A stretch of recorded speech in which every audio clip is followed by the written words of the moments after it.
പാലക്കാട് കോയമ്പത്തൂർ ദേശീയപാതയിൽ യുവാക്കൾ നടത്തിയ അപകട യാത്രയുടെ ദൃശ്യങ്ങൾ ന്യൂസ് മലയാളത്തിന്. 4ഓളം യുവാക്കൾ കാറിന്റെ വിൻഡോയിലൂടെ പുറത്തേക്ക് ഇരുന്ന് അപകടയാത്ര നടത്തുന്നത് ദൃശ്യങ്ങളിലൂടെ വ്യക്തമാണ്. ആ ദൃശ്യങ്ങളൊന്ന് കണ്ടുവരാം.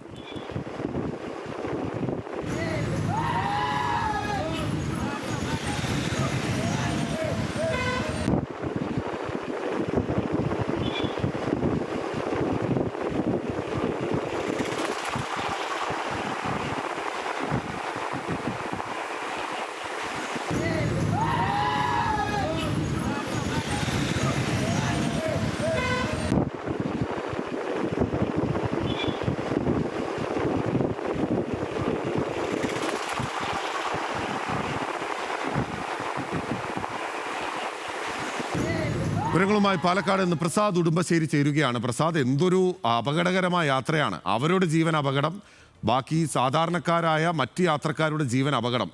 ഇവർക്കൊന്നും വണ്ടി ഓടിക്കാൻ ലൈസൻസ് കൊടുക്കരുത്, നടന്നു പോകട്ടെ. തീർച്ചയായും ഇതിൽ കാരണം കടുത്ത നടപടി തന്നെ വേണ്ട ഒരു കാര്യമാണ് ഇപ്പോൾ നമ്മൾ ആ ദൃശ്യങ്ങളിൽ കണ്ടിട്ടുള്ളത്. കഴിഞ്ഞ ദിവസം വൈകുന്നേരം 4 മണിയോട് കൂടിയാണ് ഈ സംഭവം ഉണ്ടാകുന്നത്.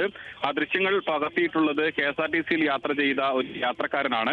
ഇവർ പാലക്കാട് കോയമ്പത്തൂർ ദേശീയപാതയിൽ പുതുച്ചേരി എത്തുന്ന സമയത്ത് പുതുച്ചേരിയിൽ അപകടകരമായ രീതിയിൽ KSRTC ബസ്സിന് മുന്നിലൂടെ വരികയും KSRTCയിലെ യാത്രക്കാരോടും അതിലെ ജീവനക്കാരോടും മോശമായി സംസാരിക്കുകയും ചെയ്തു. അതിനുശേഷം ആ വാഹനത്തെ കടന്ന് പിന്നീട് മുന്നോട്ട് പോയി കുരുടിക്കാട് തൊട്ടടുത്തുള്ള കസബ പോലീസ് സ്റ്റേഷന്റെ തൊട്ട് മുന്നിലുള്ള ട്രാഫിക് സിഗ്നലിൽ സിഗ്നൽ തെറ്റിച്ച് വീണ്ടും സർവീസ് റോഡിലേക്ക് അപകടകരമായ രീതിയിൽ കയറുന്ന ദൃശ്യങ്ങളാണ് കാണുന്നത്. അതിനകത്ത് കാറിന്റെ വിൻഡോയിലൂടെ അതിൽ സഞ്ചരിച്ച യുവാക്കൾ തല പുറത്തേക്കിട്ട് അപകടകരമായ രീതിയിൽ കൈവീശുകയും മറ്റും ആർപ്പ് വിളിക്കുകയുമാണ് ചെയ്തിട്ടുള്ളത്.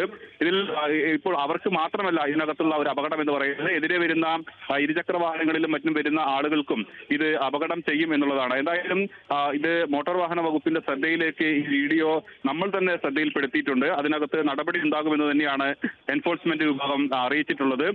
ഇത്തരത്തിലുള്ള യാത്രകൾ സാധാരണ ഇതിനെ സാഹസിക യാത്ര എന്നെല്ലാം വിശേഷിപ്പിച്ചുകൊണ്ട് അതിനൊരു വേറെ മാനം നൽകാറുണ്ട്. പക്ഷേ സത്യത്തിൽ ഇത് സാഹസിക യാത്രയല്ല, ഇത് അപകടകരമായ രീതിയിലുള്ള യാത്രയാണ്. എന്തെങ്കിലും പറ്റിക്കഴിഞ്ഞാൽ അതിലെ തൊട്ടടുത്ത് ഇലക്ട്രിക് പോസ്റ്റ് ഉണ്ടാവാം, അല്ലെങ്കിൽ മറ്റെന്തെങ്കിലും തരത്തിൽ എതിരെ വരുന്ന വാഹനത്തിൽ തലയിടിച്ച് അപകടമുണ്ടാകാം. മറ്റ് എതിരെ വരുന്ന നേരത്തെ പറഞ്ഞതുപോലെ ഇരുചക്ര വാഹനങ്ങളിലും മറ്റും വരുന്ന ആളുകൾക്ക് അപകടം ഉണ്ടാകാം.